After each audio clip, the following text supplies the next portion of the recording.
เอารถมาจอดบ่เห็น FC จะบ่พี่น้องเอ้ยยันเป็น FC พี่จักเนาะสบายดีเด้อโดยไปทางได้โอ้โดยกะปีเลยเขายุ่งเงี้ยนอยู่บ่ว่าที่เขานำสปาดิมาได้ใช้ทีมงานนี่แหละเพิ่นเอามาซอยมายังอันนี้ก็เป็นเฮือนของทางทีมงานบ่เตียงทองซอยพากันโดยพี่น้องเอ้ยเนาะทั้งพ่อเพิ่นเอาให้คนละแสนเอาเนาะทั้งเฮาก็ขอบมุกขอบใจอีกเทื่อนึงโดยพอมาแต่ทางบ้านใดมาแต่สวรรค์ไป โอ้โดยเฮาก็อยู่สวรรค์พุ่นแหละอยู่เซโนเฮาน่ะมีกับฝากเจ้าเป็นกระบอกเสียงโดยผู้ใดที่มีเรือมีแห้งเกี่ยวกับเศรษฐกิจเนาะโดยใจพอเพิ่นแน่เอาให้ทั้งหมดให้เพิ่นอยู่ดีมีแห้งเป็นผู้ดีเด้อคนเนาะอะไรใหญ่กับไปหาเห็ดเบี้ยโดยไปก่อนโดยขอบใจหลายๆเดินทางปลอดภัยเด้อทั้งพ่อ2คนเนาะพวกพี่น้องเอ้ย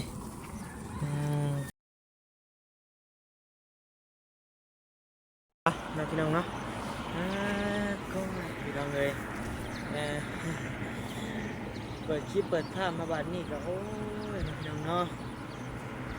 เข่าเป็นขึ้นมางามกระเดียดกระดอดเลยเนาะพี่น้องเลยเป็นห่วงอยู่ผมมีฮอนหยาฮอนในพี่น้องเลย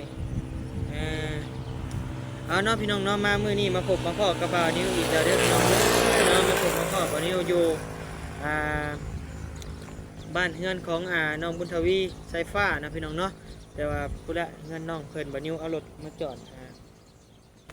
ทางเข้ามานี่เนาะพี่น้องเนาะเพราะว่าจอดนี่นะอันตรายแห้งพี่น้องเอ้ยรถเพิ่นหลีกคุมมาแล้วก็เจิดมาใส่พี่น้องเอ้ยย่านเนาะก็เลยขี่รถเข้ามาจอดอยู่ในพี่ว่าสิเข้าไปห่มไม้ผู้ละพี่น้องเอ้ยย่านมันคารถบ่นิวเนาะต่อพี่น้องเอ้ยดินมันอยากลมๆน้อยๆนึงพี่น้องเอ้ยเลยอวยรถเมียดเนาะเกือบค่าอยู่ในบ่อนั่นรถบ่นิวพี่น้องเอ้ยบ่อนน้ำมันอ่างเนาะมาฮอดบ่อนนี่ก็ไข่แน่แล้วพี่น้องเอ้ยมันเพิ่นเอาบนทางเก่ามาโหยใส่มันก็เลยแน่นเนาะพี่น้องเอ้ยเนาะเมื่อนี้บ่นิวก็สิเข้ามาเยี่ยมมายามทั้งน้องสายฟ้าบุญทวีเด้อพี่น้องเด้อเนาะเห็นทั้งน้องเพิ่นจังได๋พี่น้องเอ้ยเนาะอยู่ผู้เดียวนะพี่น้องเนาะ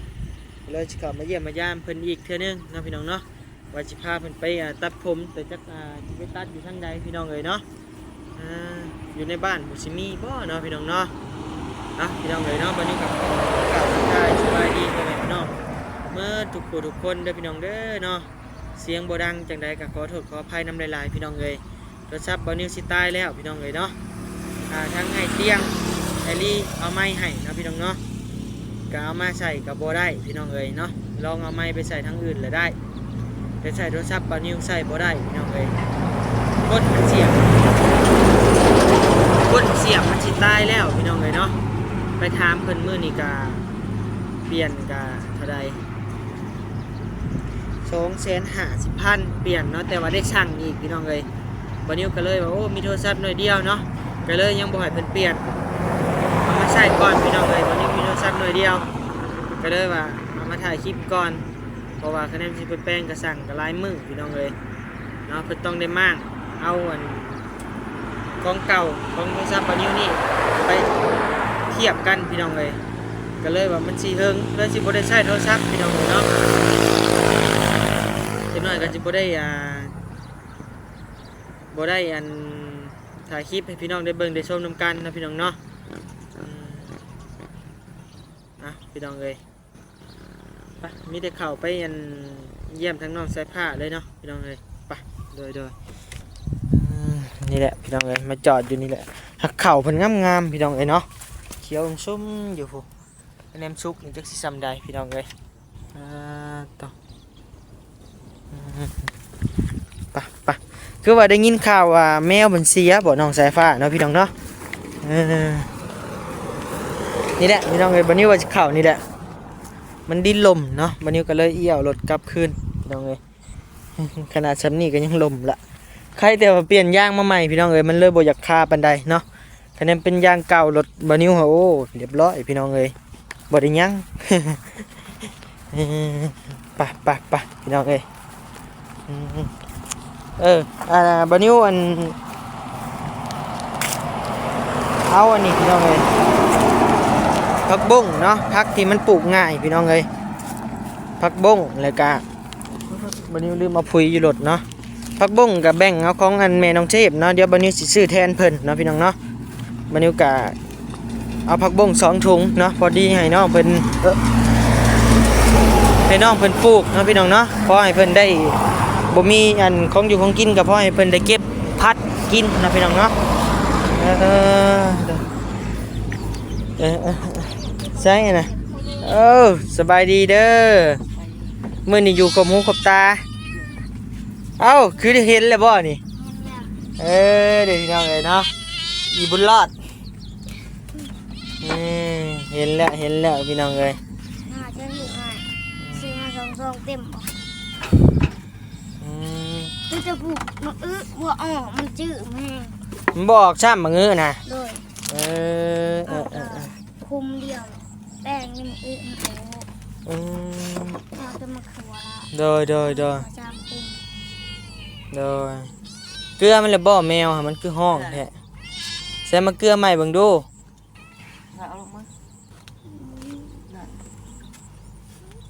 จักมือเลยใส่เสื้อนี่ฮะก็ใส่ไว้แม่นบ่ที่เห็นใส่ลายมือแหละ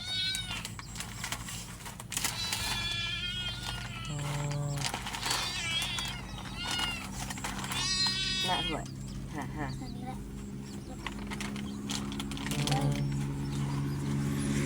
มีใครมาเยี่ยมหรือบ่มื้อนี้ยังบ่มีจังได๋อันเรื่องเกี่ยวข้าวกินน้ำแล้วเรียบร้อยบ่ได้มานอนเฮือนจักมื้อน่ะ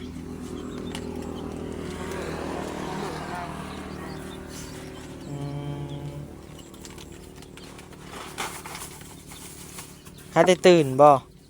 ไปนอนบ่ได้นอนเป็นหยังคือบ่นอนเอาแล้วพี่น้องเอ้ยบาดนี้มานั่งพี่น้องสายฟ้านั่งนี่ก็ได้จึงได้โทรศัพท์ใหม่ลิ้นคักอยู่บ่สายฟ้าได้ลิ้นอยู่บ่เป็นจังได๋ลิ้นคักอยู่บ่น้องมุทวีใส่แล้วบ่ซิมเซิมซื้อเอาบ่ก็ไปตั้งไปตั้งอยู่ไสน่ะอยู่เห็นไปกับไผไปกับลุงดอยใช้ไม้เบิ่งมึงดูรุ่นหยังอ่ะนะ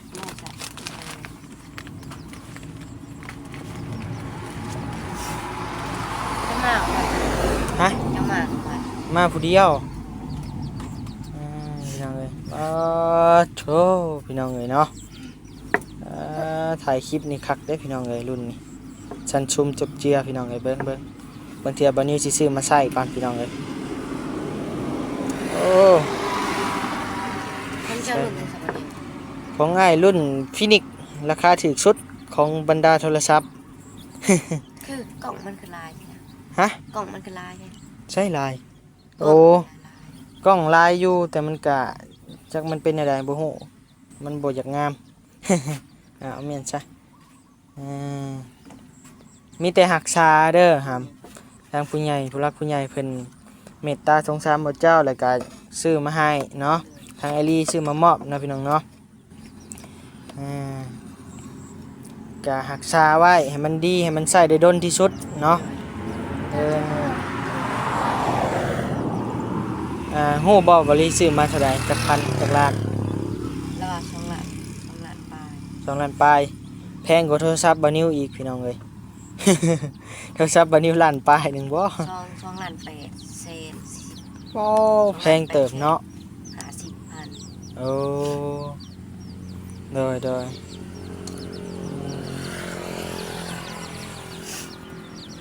กินข้าวกินน้ำแล้วบ่ข้าวเพลนกินแล้ว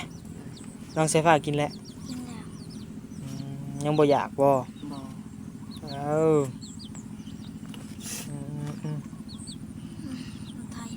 เป็นวัดบ่ไผเป็นวัดไปเฮ็ดหยังมาไป เกี่ยวเขา ยามได้มือได้สิเกี่ยวเขาหน้าเจ้านี่ ซุกแล้วก็เกี่ยวเลย จักคนสิมาซอยเจ้า 7-8 คน 7-8 คนใครอยู่นะพี่น้องเนาะ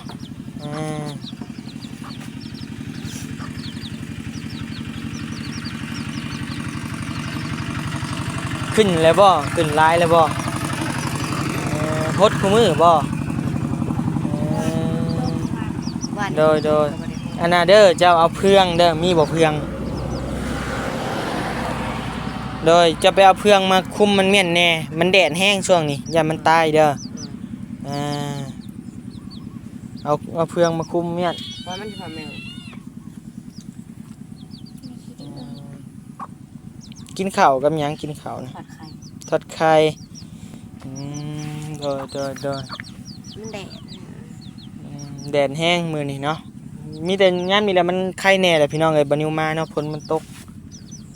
อยู่ทางมาพุ่นล่ะพี่น้องเอ้ย ตกแรงมาจับ แม่ตกแล้ว ถ้าไปบัดแดดว่าทุกคนบัดแดดนี่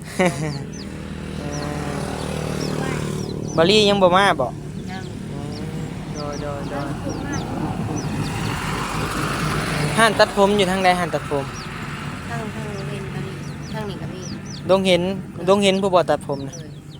ข้างนี้ก็มี ไกลเติบพี่น้องเอ้ย ซ้ำเนี่ยงานน้ำตาลน่ะ โอ้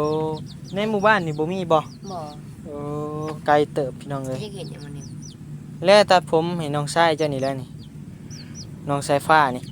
แล้วก็ผมจะพร้อมแล้วนี่จักอีสังอันนี้พี่น้องเอ้ยเนี่ยตัดเลยดิมีเงิน ตัดทิ่มหมดมันขี้ร้าย มีเรื่องซ้ำ ทรงผมนี่มันเป็นแบบทรงผมนักเลงพี่น้องเอ้ยเนาะกะบ่ได้เว้าอันว่านักเลงเนาะพี่น้องเอ้ยมัน มันมีกระแสอันตอนตะกี้เนาะพี่น้องเนาะทรงผมตีเมียเขาอ่ะฮู้อยู่ติช่วงงานเพิ่นกินเลี้ยงอันงานหยังของอันอิหยังของชาวมงชาวหยังเพิ่นน่ะนะพี่น้องเอ้ยเลยเพิ่นเฮ็ดทรงผมนี้พี่น้องเอ้ยวันนี้สิเล่าสู่ฟังเนาะ เอาโบเขาก็เลยเลือกเอาโบ งานเพิ่นเลือกทรงผมนี่แหละ นี่ว่า มาบัดนี้ ตีนมา เป็นกระแสแหละมันเอิ้นว่าทรงผมตีเมียพี่น้องเอ้ยบัดนี้เนาะ ตีนว่าต้นเล่มตีน โดย บ่ได้เบิ่งค่ะ กะว่าหยอกว่าหัวกันนี่แหละว่าทรงผมตีเมียทรงผมนักเลงพี่น้องเอ้ยมันเป็นกระแสกันช่วงนั้นเนาะ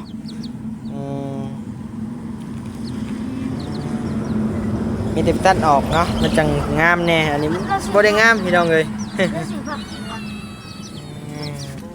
นี่แหละนี่ไอ้ซื้อผักบงมานี่ ซอง ไอ้บ่ได้ซื้อดอกอันไอ้ซื้อให้แม่น้องเทพและคือเห็นหมดเจ้าว่าปลูกแม่นพอได้เฮ็ดกินหั่นนะแล้วเอามาปลูกลองเบิ่งแล้วของแม่น้องเทพเดี๋ยวบัดนี้สิซื้อแทนเราขึ้นเนาะพี่น้องเนาะเดี๋ยวบัดนี้สิเอาเงินบัดนี้แหละซื้อแทนเพิ่นเนาะผักบง2ถุงก็ได้อยู่นั้นนึงพี่น้องเอ้ยปะขุดนานปะเป็นอยู่ติปะพี่น้องเอ้ย จกที่บนคุด มาใส่มาเบิ่งมึงดูอันนี้อ๋อเกิดหลายลีเนาะนี่เนาะฮะ ซีมือบ่นิ้ว สีมือบ่นิ้วบ่ นี่อันนี้ก็ เอาเลย แดง อันนี้มักทั่วบ่หำเดินจุกไปเจ้า นั่นเองแม่ออกแล้วมันแดงอันนี้ก็ อ้าวมักแตงก็ออกแล้วบ่ ไอ้บอรี่เยียบอันเนี้ยมุนน่ะ บ่ได้เหยียบ เลยแล้ว เลยบ่ออกเลย เลยแล้วมันช้าห่าเลยเราเหยียบได้ตัวนี้กัน โตแล้วบ่อยู่ เดี๋ยวนี่ได้นี่ เนี่ย ทางนี่ได้นี่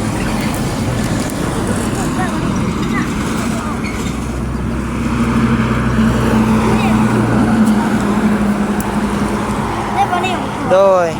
มักทั่วเนาะนี่เนาะ ไม่ค่ะ เอาเห็ดนานเลย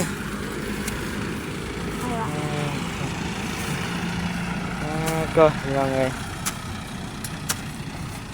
ย้ำบอกให้ไอ้เห็ดมันใช่ฟ้า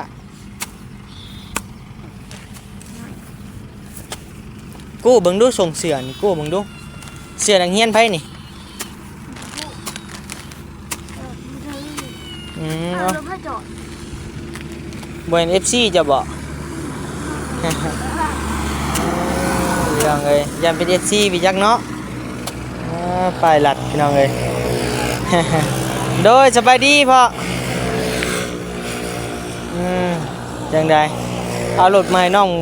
อันใช้ผ้าบุญทวีบ่พี่น้องเอ้ยเนาะเออสบายดีเด้อโดยไปทางได้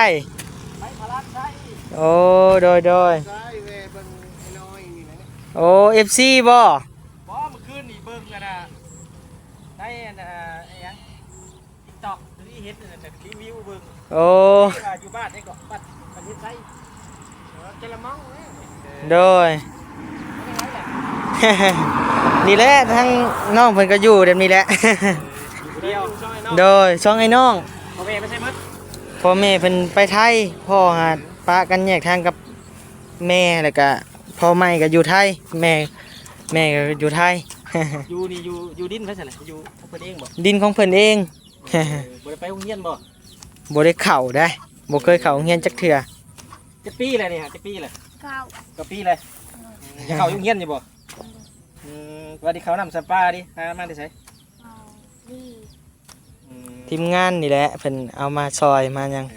อันนี้ก็เป็นเฮือนของทางทีมงานบ่าวเตียงทองซอยพากันเฮ็ด โดยก็ได้แต่สำนี้ นำสปานี่ใช่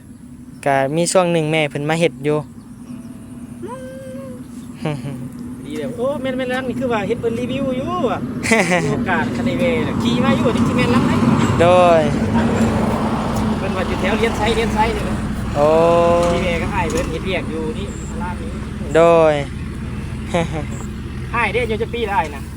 มาพี่บุญทวีมาพี่ โอ้ยน้องอยู่ได้ได้ อืม อยู่ได้ได้เหรอน้ำ น้ำบาดาลโยกเอาทางทีมงานเฮ็ดให้หั่นแหละ ทางผู้ใหญ่เพิ่นสดซอยมา เจ้าก็ได้กินแล้ว โอ้ย ตัวนี่ มาพี่ก่อนใจฟ้ามาอันนี้น้ำเพิ่นก่อนอืม ทุนเอา อืม ทุนเอา โดยทั้งง่ายก็หันแต่มาแตะเกี่ยวข้าวบางช่วงหนึ่งนี่ทั้งน้องเพิ่นอยู่ผู้เดียว อืม เยี่ยมยามถามข่าว โดย ขอบมุกขอบใจหลาย เปล่ากับมีหยังเด้อสีซอยเล็กๆน้อยๆกับไอ้คนนี้ ๆ โดย กินขายูเนาะซอยกันเด้อ โดย เด้อตั้ง ไป เมียนซื้อข้าวซื้อน้ำให้น้อง โดยพี่น้องเอ้ยพี่เนาะทั้งพ่อเพิ่นเอาให้คนละแสน ตั้งใจเฮ็ดเวียกเฮ็ดงาน โดยเอาเนาะทั้งเฮากับขอบมุกขอบใจอีกเทื่อนึงโดย พอมาแต่ทางบ้านใด มาแต่ มา สวร แต่ รค์ สวรรค์ไป โอ้ เฮ็ดเวียกมา โดยเฮาก็อยู่สวรรค์พุ่นแหละอยู่ซิโนเฮาน่ะ โอ้มีหยังก็ฝากเจ้าเป็นกระบอกเสียง โดย ผู้ใดที่มีเหือมีแห้งเกี่ยวกับเศรษฐกิจเนาะ โดย สู้เพิ่น เอาให้ทั้งหมดเจ้าขอบใจพ่อเพิ่นแน่ ให้เพิ่นอยู่ดีไม่แห้ง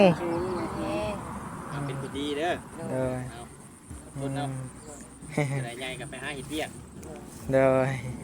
ไปก่อน โดยขอบใจหลายๆเดินทางปลอดภัยเด้อทั้งพ่อสองคนเนาะ พวกพี่น้องเอ้ยไปปลูก ไหนมัน ต่อ ขุดยังแรง เอาเมียนเด้อเมียนใส่ใจซื้ออยู่ซื้อกิน เอาดีเอาพันกี่ ไป ทางพ่อเพิ่นสิขึ้นไปเฮ็ดเวียกอีกทางพลานพุ่นแหละพี่น้องเอ้ย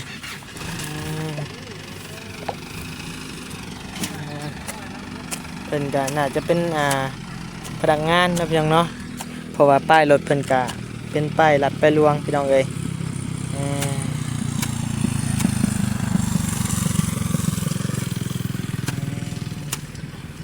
ได้บ่มันนี่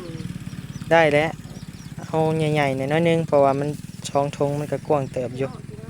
เห็ดเป็นสี่เหลี่ยมจบคือเจือกว่าน่ะ ตะเหล่บ่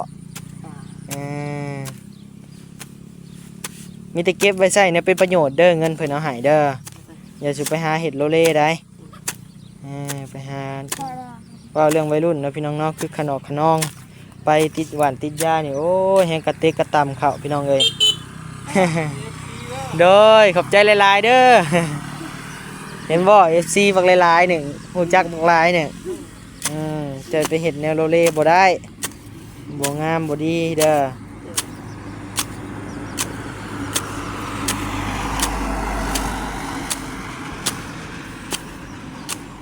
ทางพ่อเพิ่นก็สงสารเนาะพี่น้องเนาะเมื่อกี้นี่ก็ได้เพิ่นก็เอาเงินให้อันเมียนซื้อข้าวซื้อน้ำซื้อแนวมีประโยชน์นั่นแหละพี่น้องเอ้ยเนาะ100,000กีบคนละ100,000เนาะก็เป็น200,000พี่น้องเอ้ยขอบมกขอบใจพ่อเพิ่นอีกเทื่อหนึงเด้อบานิวก็ได้เนาะ เจ้าเขาดังไพ่หรือว่าหินลีอย่างนี้ โดย หากินมาแล้วอีก อืม ก็เลยบอกออกเลย งานมันแหละเนาะอืม พ่อที่กันหน่อยพอแล้วแล้วหัวกุ้งหินนะ เจ้าบ่มีแยงบ่หำ พักยังมึง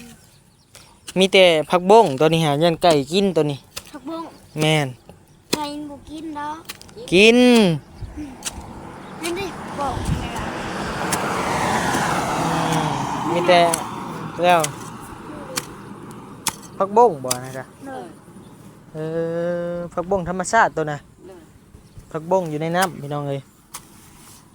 มันกินจะพูดผมหนาเลยสักคน มันบ่แม่นผักบ้งเดียวกัน มันผักบ้งไม่นานอันนี้อืม พักบุ้งหน่อยซอนเผ็ดในบ้านขนาดเลย เอ้า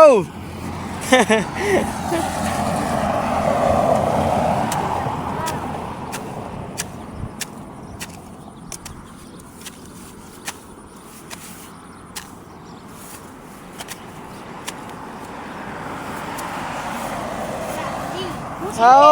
นี่ แห้งกระติกกระตำเข้าบาดนี้พี่น้องเอ้ยเอ้อ สบายเลยค่ะ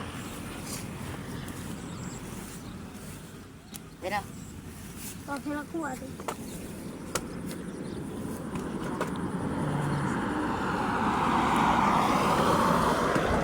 ใครเต็นบ่แดดเนาะพี่น้องเนาะเอ้า ไปใช่น่ะ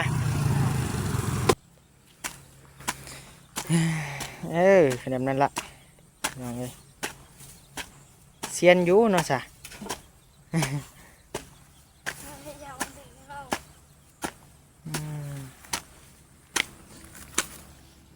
แหน่เงินพันกี่ เออเหลือเงินพันกีบบ่เหลือเงินพันกีบบ่อืม ที่เราไปตลาดแล้วเงินพันกี่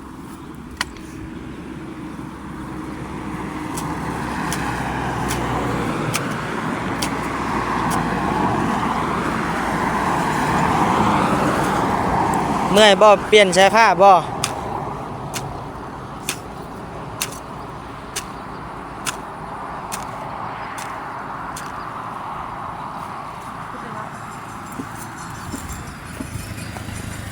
เบิ่งมาเปลี่ยนไอ้มาไอ้ชีซอยมาจับกล้องไอ้มาพี่น้องเอ้ย คือมือแทบนิว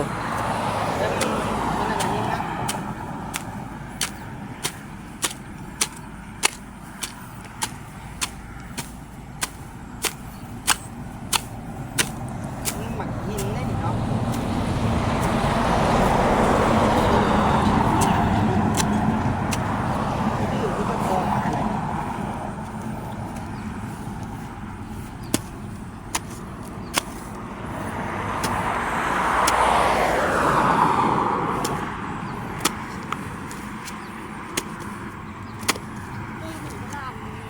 แม่ อันหนังหมดเลยบ่นิว แม่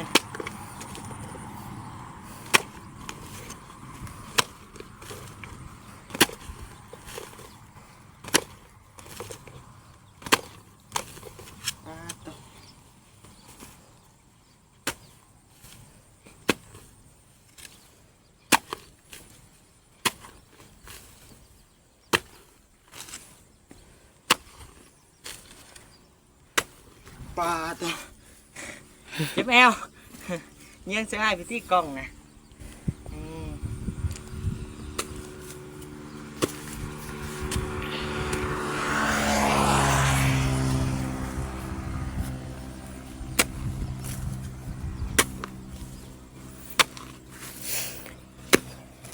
มาหินลายเลย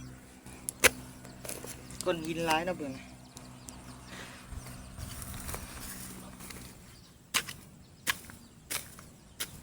ดินนี่อุดมสมบูรณ์อยู่พี่น้องเอ้ยขี่กระเด็นหลายๆ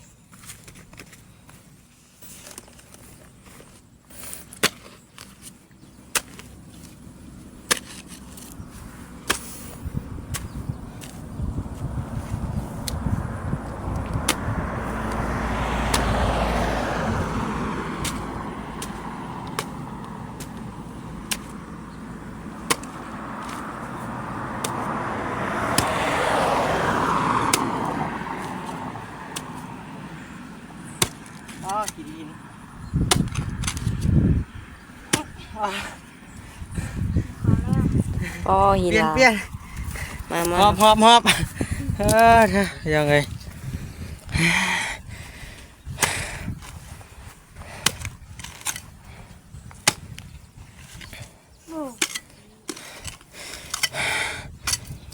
โอ้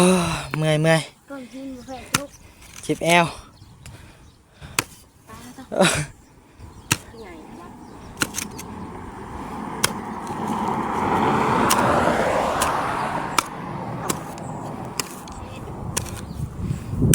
คนเดียวกัน ไปตั้งน้ำมาหดไป ใหญ่อันนี้มันยังกะสิ แม่นอย่ามันเอาแต่ซ้ำเฮาเฮ็ดได้ก็พอแหละมันมีแต่ขี้หินนี่มีแต่ซับมันไปก่อนหน่อยบุญทวี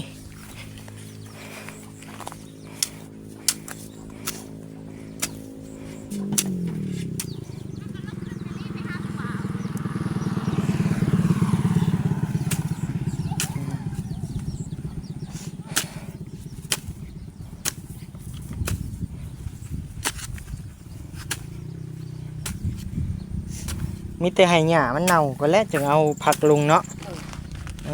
มีแต่เอาเจ้าเมียนเด้อเจ้าเมียนโหยใส่เด้อคนเอาน้ำมาหดแล้วปะให้หญ้ามันเน่าก่อนจังโหยลงเด้อฮ้อนแห้งพี่น้อง ยังบ่ได้ขุดบ่วะ ฮะ ทางยังบ่ได้ขุด ยังเหรอวะ แม่อะไร คุดซะเอาเนาะพี่น้องเนาะปะให้ทั้งน้องสายฟ้าบุญทวีคุดก่อนพี่น้องเอ้ยเนาะบัดนี้ก็สิได้จบคลิปเพียงสำนี้เด้อเนาะเดี๋ยวให้ทางน้องเพิ่นเฮ็ดก่อนพี่น้องเอ้ยมันเวลาก็ยืดยาวมาแล้วพี่น้องเอ้ยเนาะโดยคลิปนี้ก็บ่มีหยังหลายพี่น้องเอ้ยเนาะมาเยี่ยมมายามน้องบุญทวีสายฟ้าเดี๋ยวบัดนี้ก็สินั่งกินข้าวกับน้องเพิ่นเนาะบัดนี้ซื้อปิ้งไก่เซโนมาฝากน้องเพิ่นนะพี่น้องเนาะโดยเอ้าคลิปนี้ก็บ่มีหยังมีแต่กราบคำว่าสบายดีโดยสบายดีบ๊ายบายเนาะ